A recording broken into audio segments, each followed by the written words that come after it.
When Lenya first walked into our office, his presence didn't stir up any strong emotions in me.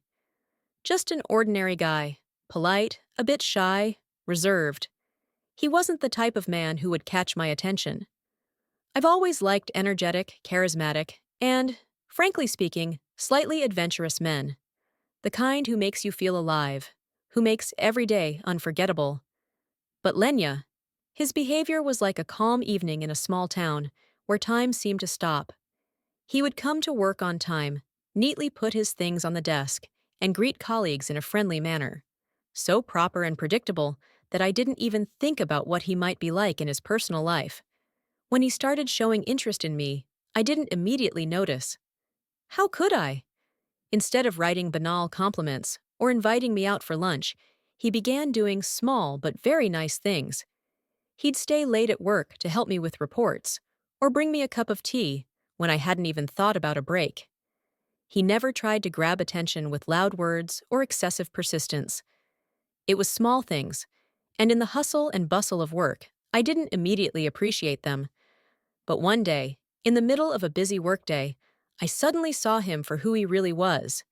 It was just an ordinary day, one of those when, by the end of the workday, you feel completely drained. Lenya came to me with a plate of fruit. "You look tired. You need to recharge," he said so simply, as if it were the most natural thing in the world. I didn't know how to react. On one hand, it was nice. On the other, this care was so unexpected that I felt a little confused. "Thank you, but you shouldn't have," I mumbled, though inside, something clicked. After that moment, I began to see him differently. No, I didn't fall in love with him in the same second, like in the movies. But Lenya started taking up more space in my thoughts than before. When I found out he had his own apartment, I began to think. For some people, it might not matter. But for me, a girl from a small provincial town, it meant a lot. I grew up in a family that lived modestly, but with respect for hard work. My parents always told me, the most important thing is for a person to be reliable. Everything else will follow. And here was Lenya, a man who seemed to embody that reliable. He had a stable job, his own apartment, and he was genuinely interested in me. I agreed to go on a date with him. Our first date turned out to be surprisingly simple and yet touching. Lenya suggested we take a walk along the waterfront, and, a bit surprised by his choice, I agreed.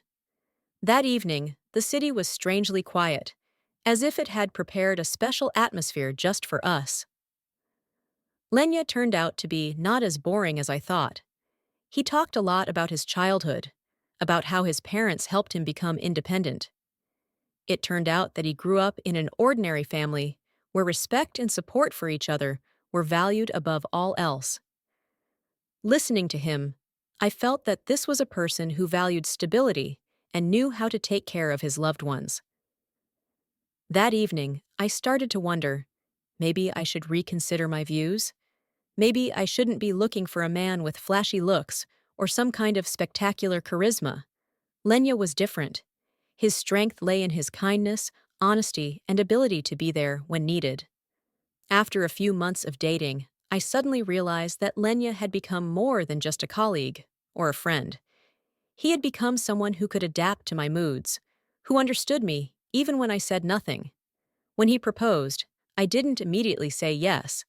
It was a serious decision. Deep inside, I knew that Lenya would be a reliable husband, but at the same time, I couldn't shake the feeling that things might have been different if I had met a man with a more vivid personality. But reason prevailed. I married Lenya, and from that moment, my life changed. He turned out to be a wonderful husband. He always put my interests first, was a caring father to our son. But what impressed me most was his calmness in any situation. Even if I was nervous or upset, he found a way to calm me down.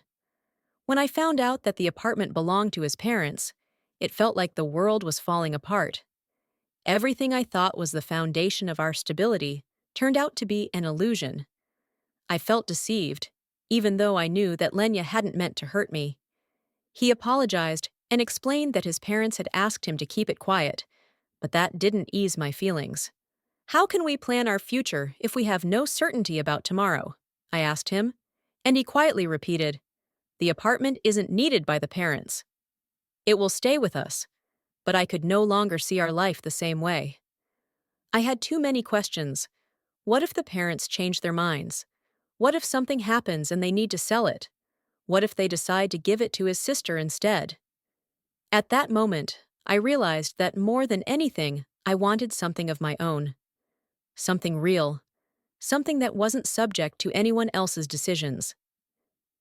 The dream of a house outside the city became a symbol of freedom and security for me. I started saving money, looking for ways to make this dream a reality. Lenya, although not immediately, supported me. He promised that he would do everything to make me feel secure. We started discussing ways to save for the house, began dreaming together. I know that there will be many challenges ahead, but I also know that Lenya won't leave me alone. He taught me the most important thing, that it's not always the external circumstances that matter. What truly matters is the person beside you, their support, and their desire to make you happy.